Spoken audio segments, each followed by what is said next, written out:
Welcome to steno series. 80 शब्द प्रति minute की इस श्रृंखला में आपका स्वागत है। यहाँ आपको प्रतिदिन 80 शब्द प्रति मिनट की हिंदी डिक्टेशन बोले जाएंगे, जिनमें से डेली 4 डिक्टेशन होंगे, 2 सुबह और 2 शाम को।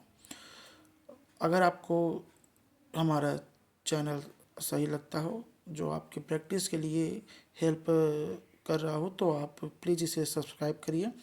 डिक्टेशन अच्छी लगे तो उसे लाइक करिए। आपके लाइक से हमें उत्साह मिलता है और ऐसे ही और डिक्टेशन हम देते रहेंगे। डिक्टेशन स्टार्ट होगा 5 सेकंड बाद। स्टार्ट।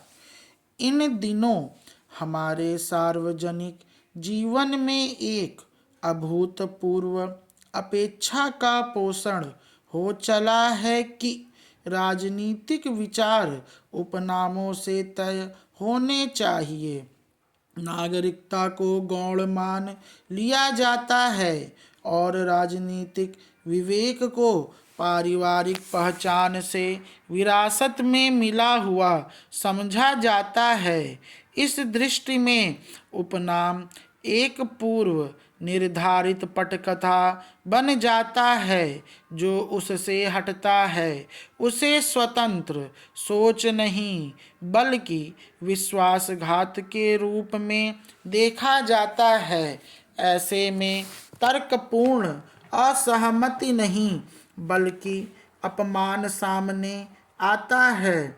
यह सिर्फ सामाजिक समस्या नहीं है, यह सांविधानिक स्वायत्तता के प्रति गहरे असहज भाव को दर्शाती है। लोगों को सबसे अधिक विचलित यह बात नहीं करती कि कोई असहमत है, बल्कि यह करती है कि कोई प्राथमिक राजनीतिक कसौटी के रूप में संविधान को चुनता है, न कि वंश या पहचान को।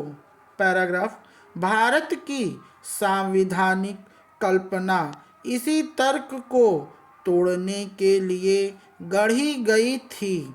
संविधान नागरिकों को उनके उपनाम, कुल या विरासत में मिली निष्ठाओं से नहीं पहचानता। वह समान नैतिक संस्था की भाषा बोलता है। वह यह मानकर चलता है कि लोग उस सामाजिक पहचान से स्वतंत्र होकर नैतिक चिंतन और राजनीतिक निर्णय लेने में सक्षम हैं, जिसमें वे जन्म लेते हैं। इस स्वायत्तता को नकारना सांविधानिक नागरिकता की आत्मा को रिक्त कर देना है। फिर भी समकालीन विमर्श में पहचान को अनुशासनात्मक हथियार की तरह इस्तेमाल किया जा रहा है। पैराग्राफ। इन दिनों राजनीतिक असहमति को सामुदायिक कर्तव्य से विचलन के रूप में पेश किया जाता है। तर्क की जगह संकेत और आरोप ले लेते हैं।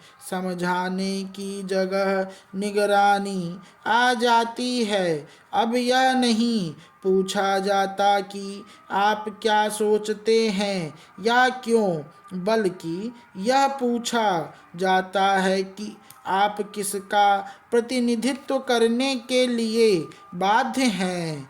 यह एक गहरी असंवैधानिक प्रवृत्ति है जो नागरिकों को कल्पित बहुसंख्यकों का प्रतिनिधि बना देती है और राजनीति को विचारों की प्रतिस्पर्धा के बजाय निष्ठाओं की जनगणना में बदल देती है। सांविधानिक लोकतंत्र एक अतिव्यापी सर्वसम्मति पर निर्भर करता है, अर्थात विभिन्न सामाजिक पृष्ठभूमि के नागरिकों सबका न्याय, स्वतंत्रता और समानता जैसे साझा मूल्यों पर एकत्र होना, यह तभी संभव है जब सांविधानिक मूल्यों को जाति, कुल या समुदाय जैसी विरासतगत निष्ठाओं से ऊपर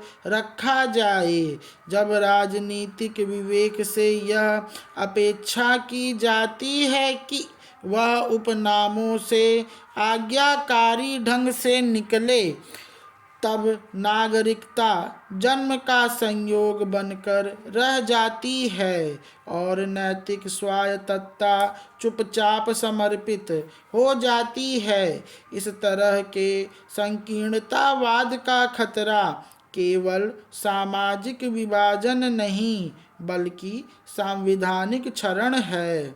स्टॉप। धन्यवाद।